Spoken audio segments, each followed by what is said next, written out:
Hola, hoy continuamos con el recorrido por el libro de Melquisedec en los capítulos 7, 8 y 9. La historia de un vaso, capítulo 7. Continúan las revelaciones de Melquisedec, acontecimientos que se verificarán en Rosh Hashanah, en Yom Kippur y en la fiesta de Sukkot. 6 años de oportunidad, la santificación del día de reposo, señal de alianza con Yahvé, la nueva Jerusalén revelada al final del 7º año, la venida del Mesías, la resurrección de los fieles fallecidos y transformación de los vivos victoriosos, coronación de los justos en la ciudad santa. Sobre el triunfo que acabábamos de obtener sobre numerosos ejércitos, Melquisedec, después de repetirme las palabras dichas por el Mesías, dijo una señal que sería importante para aquellos que viviesen por la ocasión de la gran liberación de Israel. Afirmó que multiplicando las 144 perlas de diezmo por el número de columnas de su palacio, encontraría el año que traería a su consumación la gran liberación de Israel. Movido por la curiosidad, comencé inmediatamente a contar las columnas. Eran 40 columnas de mármol adornadas con piedras preciosas. Al regresar al rey con el resultado de los cálculos, él comenzó a hacer predicciones sobre los grandes acontecimientos que tendrían lugar al final de aquel año. Al llegar la plenitud de los tiempos, todos los esfuerzos humanos en busca de la paz se frustrarán. En aquel tiempo, numerosas naciones se aliarán contra el reino de Salem. Habrá una batalla como nunca hubo y toda la tierra será castigada por el fuego. Después de agotar ellos todos los recursos en su defensa, Israel verá con desesperación incontables enemigos marchando contra ellos, con el propósito de eliminarlos. Como Lot, en su noche de angustia, ellos verán morir su esperanza, cuando en Rosh Hashanah ha de oírse en medio de la ruina de Salem los acordes armoniosos de un laúd tocados por un beduino de la tribu de Tamiré. Su música hará renacer la fe y la esperanza en un mundo mejor, donde nación no se levantará contra nación, donde lágrimas, el dolor y la muerte no existirán más. Después de consolar a los afligidos con los acordes de su laúd, el beduino tomará el vaso con los pergaminos de la tumba de David y los llevará sobre los hombros. En aquel día estarán los pies suyos sobre el monte de los olivos, y al clamar por la liberación de Israel, habrá un fuerte terremoto que agrietará el monte por la mitad, surgiendo del oriente hacia el occidente un enorme valle.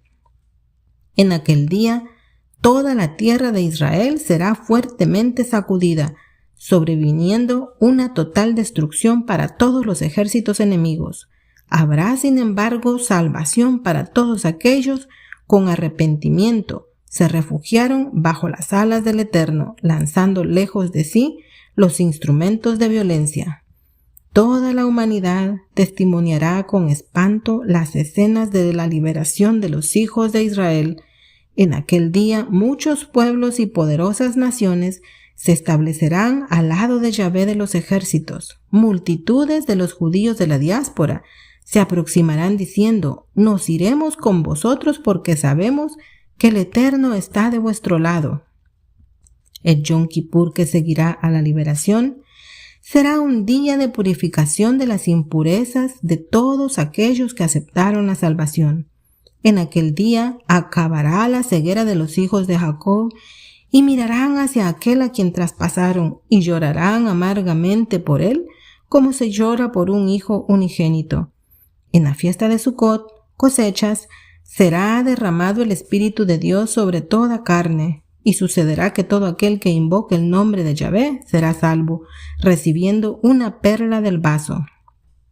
En el decorrer de los días de Sukkot, lluvias de bendiciones caerán sobre el inmenso valle, haciendo surgir a la vista de todos los pueblos en toda la tierra santa un paraíso repleto de alegría y paz. En aquel día, los elegidos de Dios comprenderán las palabras del libro. Oídme vosotros que procuráis la justicia, vosotros que buscáis a Yahvé. Mirad hacia la roca de la cual fuisteis cavados, hacia la caverna de la cual fuisteis sacados. Mirad hacia Abraham, vuestro padre, y hacia Sara, aquella que os dio a luz.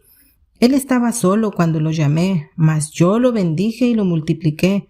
Yahvé consoló a Sión, consoló todas sus ruinas.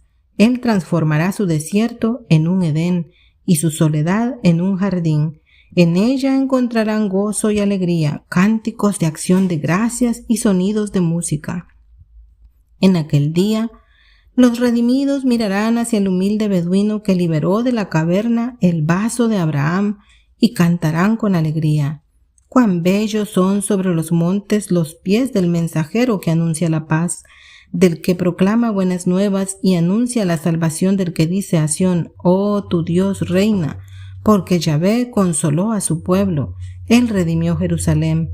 Yahvé descubrió su santo brazo a los ojos de todas las naciones y todos los extremos de la tierra verán la salvación de nuestro Dios. Durante 6 años, toda la humanidad, iluminada por la mayor revelación del amor y de la justicia de Yahvé, tendrán oportunidad de romper con el imperio del pecado, uniéndose a los hijos de Israel en su marcha de purificación y restauración del reino de la luz. Entonces, acontecerá que todos los sobrevivientes de las naciones que marcharon contra Jerusalén subirán año tras año para postrarse delante del rey Yahvé de los ejércitos y para celebrar la fiesta de Sucot. Y acontecerá que aquella de entre las familias de la tierra que no suba y no venga, atraerá contra sí misma la plaga con la que Yahvé herirá a las naciones que no suban a celebrar la fiesta de Sucot. En aquellos años de oportunidad, sonará por todas partes del mundo el último convite de misericordia, en un intento porque todos los pecadores se arrepientan y se unan en una eterna alianza con Yahvé, diciendo, así dice Yahvé, observad el derecho y practicad la justicia, porque mi salvación está pronta a llegar y mi justicia a manifestarse. Bienaventurado el hombre que proceda así y el hijo del hombre que en esto se afirma, que guarda el sábado y no lo profana y que guarda su mano de practicar el mal. No diga el extranjero que se entregó a Yahvé, naturalmente Yahvé va a excluirme de su pueblo. Ni diga el eunuco, no hay duda, yo no paso de un árbol seco. Pues así dice Yahvé a los eunucos que guardan mis sábados y optan por aquello que es mi voluntad, permaneciendo fieles a mi alianza. He de darles en mi casa y dentro de mis muros un monumento y un nombre más precioso del que tendrían como hijos e hijas. He de darles un nombre eterno que no será extirpado. Y en cuanto a los extranjeros que se entregaren a Yahvé para servirlo, sí, para amar el nombre de Yahvé y convertirse en sus siervos, a saber, todos los que se abstienen de profanar el sábado y que se mantienen fieles a mi alianza, yo los traeré a mi santo monte y los cubriré de alegría en mi casa de oración. Sus holocaustos y sus sacrificios serán bien aceptados en mi altar. En efecto, mi casa será llamada casa de oración para todos los pueblos. En los 6 años de oportunidad, Samael el gran engañador, en un gesto de desesperación, empleará todos los recursos posibles para impedir la realización de Yahvé a través de su pueblo. En oposición a la santificación del sábado, que es la señal de la alianza entre Yahvé y sus escogidos, numerosas religiones aliadas a gobernantes impíos impondrán otro día para el culto, no pudiendo comprar ni vender todos aquellos que se mantuvieren fieles a la alianza de Yahvé. En aquellos años de pruebas, los elegidos de Dios sobrevivirán mediante el cuidado de los ángeles, que los conducirán distantes de las ciudades populosas, que serán castigadas por las 7 últimas plagas que caerán sobre los impenitentes al final de los 6 años. Durante los 6 años de la cosecha final, el Mesías edificará una nueva y eterna Jerusalén, adornándola con los hechos de justicia de sus escogidos. Esa nueva Jerusalén solamente será revelada al completarse toda la justicia divina, al final del 7º año. período en que los elegidos de Dios tendrán como desafío vivir una vida sin culpas, pues cualquier acto de rebeldía en aquel tiempo estaría sin expiación, significando una eterna vergüenza para el Creador. Al completarse los 7 años, el Mesías aparecerá en las nubes del cielo, acompañado por todas las huestes celestiales. Al tocar su trompeta en aquel gran Rosh Hashanah, los fieles fallecidos resucitarán revestidos de gloria, los vivos victoriosos serán transformados en un abrir y cerrar de ojos, recibiendo cuerpos perfectos. Juntos, todos los redimidos serán arrebatados hacia la nueva Jerusalén, en un viaje inolvidable que comenzará en el primer día de la fiesta de Sucot. Después de 7 días de feliz ascensión, llegarán a la ciudad santa para conmemorar delante del trono el 8º día de la fiesta. Como si fuese un sueño, los rescatados del Señor entrarán en la ciudad santa, encontrando a su lado norte el jardín del Edén, en medio del cual se eleva el monte Sión, el lugar del trono de Yahvé. Coronados por el Mesías, los redimidos entonarán el cántico de la victoria, haciendo vibrar por todo el espacio los acordes de sus arpas, laúdes y flautas. La historia de un vaso, capítulo 8. Continúan las predicciones de Melquisedec. Abraham y sus pastores proclaman la salvación representada por la historia del vaso y su llama redentora. Otorgan perlas a los creyentes, un tiempo de oportunidad antes de la calamidad. Las perlas del vaso no tenían significado para Sara. Después de proferir todas estas predicciones, Melquisedec me dijo que toda la experiencia que estábamos viviendo era prefigurativa. Para que todo el drama se consumase, teníamos todavía delante de nosotros acontecimientos importantes. Primeramente, yo debería regresar al roble de Mambré juntamente con mis pastores para proclamar a todos la salvación, representada por la historia de aquel vaso. Todo aquel que con arrepentimiento aceptase al Mesías revelado, obtendría el perdón de sus pecados, recibiendo una perla. Al final de 6 años, al llegar la víspera de Rosh Hashanah, las perlas se acabarían, no habiendo más oportunidad de salvación. Por aquel tiempo, el fuego del juicio caería sobre las ciudades de Sodoma y de Gomorra, habiendo terribles plagas sobre todos los infieles. Al oír tales palabras del rey de Salem, me sobrevino gran angustia al acordarme de los últimos pasos de Sara. Yo temía que ella, en su incredulidad, no aceptase una perla. Si esto aconteciese, mis lindos sueños se echarían por tierra, pues no conseguiría ser feliz en su ausencia. Leyendo en mis ojos la angustia, Melquisedec me consoló con una promesa. Abraham, de aquí a 6 años, Yahvé te visitará en tu tienda y tu esposa será curada de su esterilidad. Ella se convertirá y te dará un hijo que se llamará Isaac.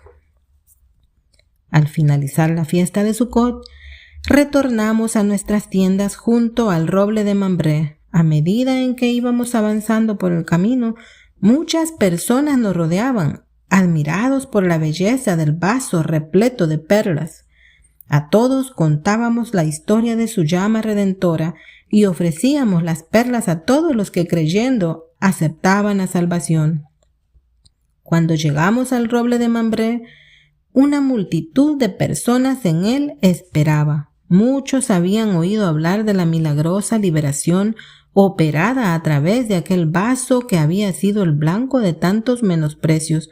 Ahora todos estaban enmudecidos al verlo glorificado. Juntamente con mis pastores continuamos proclamando el infinito amor de Yahvé, revelado por la llama. El número de aquellos que procuraban obtener las perlas fue aumentando día tras día, y todos éramos felices. Los días, los meses y años fueron pasándose y la cantidad de perlas fue disminuyendo dentro del vaso. Estábamos viviendo ahora los últimos meses del 6º año, que era el último de oportunidad. A medida en que los días se pasaban, aumentaba en mi corazón una preocupación y una angustia, pues Sara hasta entonces no había tomado interés en apoderarse de su perla. A pesar de mis constantes ruegos, en aquellos momentos de aflicción en que clamaba a Dios por la salvación de Sara, mi único consuelo eran las últimas palabras del rey de Salem de que al final de los 6 años ella sería transformada. Vivíamos ahora los últimos días del 6º año. La conciencia de que el tiempo se estaba agotando hacía que muchas personas me procurasen desde la mañana hasta la noche para apoderarse de las perlas de la salvación. Con el corazón herido por inexpresable aflicción, yo insistía con Sara, procurando convencerla de su necesidad en tomar cuanto antes una perla, pues las mismas se estaban haciendo cada día más escasas. Sin considerar mi angustia, Sara desdeñaba mis solicitudes, afirmando que aquellas perlas no tenían ningún significado para ella. La historia de un vaso, capítulo 9. Abraham intenta convencer a Sara sin tener éxito. Abraham recibe con hospitalidad a 3 peregrinos. El Señor convierte a Sara y le bendice. Le entrega 2 perlas, una para ella y otra para su hijo. Abraham cae a los pies de su Redentor y recibe la última perla. Después de una noche en vela en que desesperadamente procuré convencer a mi amada de posesionarse de su perla, aceptando la salvación representada por aquel vaso, vi el sol surgir trayendo la luz del último día, víspera de Rosh Hashanah.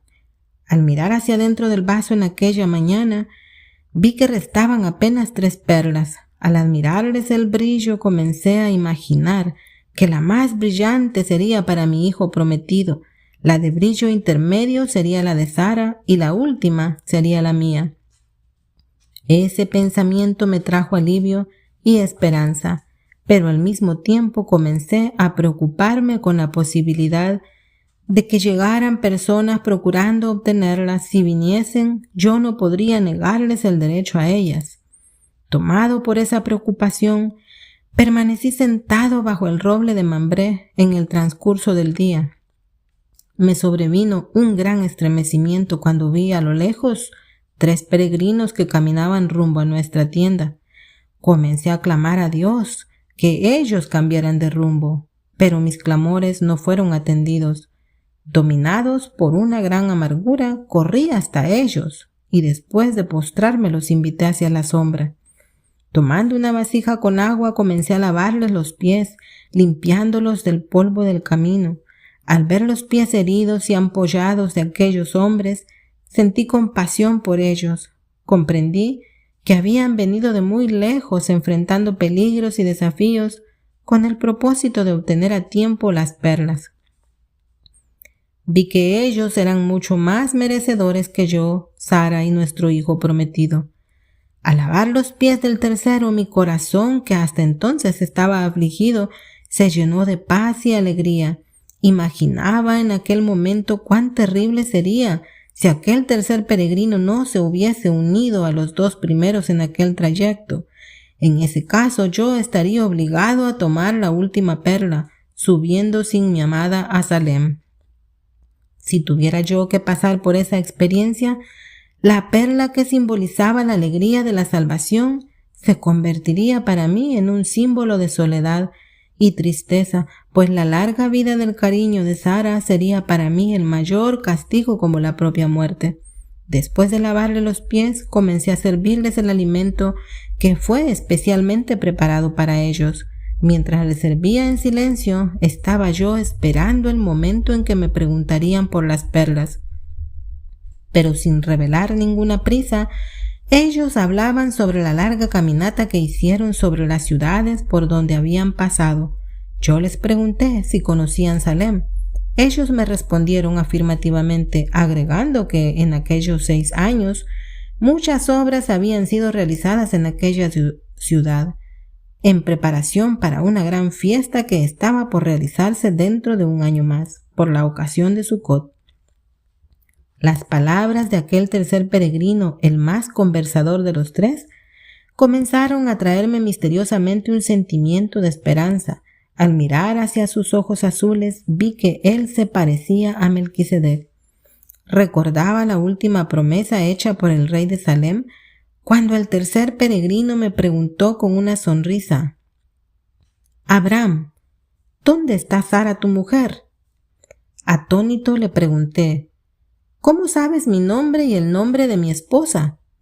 El peregrino me respondió: «No solamente sé vuestros nombres, sino también sé que de aquí a un año vosotros tendréis un hijo que se llamará Isaac». Al oír las palabras del visitante, corrí hacia dentro de la tienda a fin de llamar a mi esposa para que oyese las palabras de aquel peregrino. Al verla, el peregrino le preguntó: «Sara, ¿por qué os reís de mis palabras?». Asustada Sara contestó: «Yo no reí, mi señor». «No digáis que no reísteis, pues yo os vi riendo dentro de la tienda», afirmó el peregrino. Consciente de estar delante de alguien que conocía su interior, Sara le preguntó: «¿Quién eres tú, señor?». «Yo soy la llama que se desprendió del fuego del altar para estar en el vaso de tu esposo. Yo soy el Mesías, el Yahvé que sufre humillaciones y desprecios por amor a su pueblo». Habiendo hecho esta revelación, el peregrino extendió sus manos sobre la cabeza de Sara para bendecirla. Solo hasta entonces vi que ellas estaban marcadas por cicatrices semejantes a las del rey de Salem. El peregrino, con mucha ternura, comenzó a hablar al corazón de mi amada, rescatándola de su caverna de incredulidad. «Sara, valiosa eres a mis ojos. Todo tu pasado de incredulidad e infertilidad está perdonado. Tengo para ti un futuro glorioso, pues tú te convertirás en madre de muchos pueblos y naciones». Después de decir estas palabras, el noble visitante se encaminó hacia el vaso e, inclinándose, tomó de él las 3 perlas restantes. Dirigiéndose a Sara, le entregó 2 perlas y le dijo: «Una es para ti y la otra es para tu hijo Isaac». Con la vida transformada por el amor de Yahvé, Sara se postró agradecida a los pies de aquel peregrino que la había salvado en el último momento de oportunidad. Cuando la vi postrarse sumisa, mi corazón, por tantos años afligidos, se rompió en lágrimas de alegría y gratitud y caí a los pies de mi Redentor y Rey. Después de consolarnos con la certeza de nuestra eterna salvación, el peregrino me entregó la última perla. Cuando la apreté en mis manos, sentí una gran luz de alegría y paz penetrar todo mi ser, y comencé a alabar al Eterno por la certeza de que tendría para siempre a mi lado a mi querida Sara y al hijo de la promesa que dentro de un año nacería. La historia de un vaso, capítulo 10. Abraham acompaña al Señor hasta la colina desde donde el Señor envía a sus 2 compañeros a una misión. Yahvé se lamenta por la destrucción que habrá de sobrevenir a los habitantes de las ciudades de aquel hermoso valle. Abraham intercede por aquel pueblo. No había 10 justos en Sodoma y Gomorra. Lamentación de Yahvé. Los 2 compañeros son enviados para rescatar a Lot, y sus hijas. Abraham se postra agradecido a Yahvé por la intervención en el rescate de sus familiares. Después de estas cosas, Yahvé se despidió de Sara y de los pastores que allí se encontraban y me invitó a que los acompañara hasta la colina que está frente al valle. Cuando llegamos a aquel lugar, el Eterno se despidió de sus 2 compañeros enviándolos a una misión especial en Sodoma. De la cima del monte contemplábamos los fértiles valles y bosques que como un paraíso se extendían en ambos márgenes del río Jordán, circundando las prósperas ciudades, dentro de las cuales se destacaban Sodoma y Gomorra. fue sobre aquella colina que después de la contienda entre mis pastores y los pastores de Lot, le di la oportunidad de escoger el rumbo a seguir, pues no podríamos permanecer juntos. Atraído por la riqueza de la campiña, él decidió mudarse hacia allá. Al mirar hacia mi compañero, que permanecía en silencio desde el momento en que vimos la campiña, me sorprendí al verlo llorando. Le pregunté el motivo de su tristeza y él, sollozando, respondió: «Este es para mí un día de mucha tristeza, pues por última vez mis ojos podrán posarse sobre este valle fértil». Lloró por los habitantes de esas ciudades que no saben que sus días acabarán. La declaración de Yahvé me trajo el recuerdo de todos aquellos cautivos que habían sido liberados 6 años antes. Lamentablemente, casi todos rechazaron el baño de la purificación, regresando inmundos hacia sus casas. Únicamente Lot y sus hijas aceptaron la salvación, tomando posesión de sus perlas, pensando en alguna posibilidad de liberación para aquel pueblo. Pregunté al Señor: «¿Y si acaso existen en aquellas ciudades 50 personas justas, aún así serían ellas destruidas?» Yahvé me dijo que si hubiese 50 justos, toda la planicie sería perdonada. ¿Y si hay 45 justos? Si hubiese allí 45 justos, todas aquellas ciudades serían perdonadas. Continué con mis indagaciones hasta llegar al número 10. Yahvé me dijo que si hubiese 10 justos en aquellas ciudades, toda la planicie sería perdonada. Torturado por una inexpresable agonía de espíritu, Yahvé volvió a llorar amargamente mientras con voz embargada pronunciaba un triste lamento. «Sodoma y Gomorra, ¿cuántas veces quise yo juntar a tus hijos como la gallina junta a sus polluelos debajo de las alas, mas vosotras no aceptasteis mi protección? ¿Por qué? ¿Es que vosotras cambiasteis la luz de mi salvación por las tinieblas de este reino de muerte? Mis oídos están atentos en busca de, por lo menos, una plegaria, mas todo es silencio. Mis manos están extendidas prontas a impedir el fuego del juicio, mas vosotras rechazáis mi socorro». Inclinándome al lado de mi sufridor compañero, me uní a él en la lamentación. En aquel momento de dolor tuve la certeza de que Melquisedec también sufría por todos aquellos que habían cambiado el amor y la paz de Salem por las ilusiones de aquel valle de destrucción.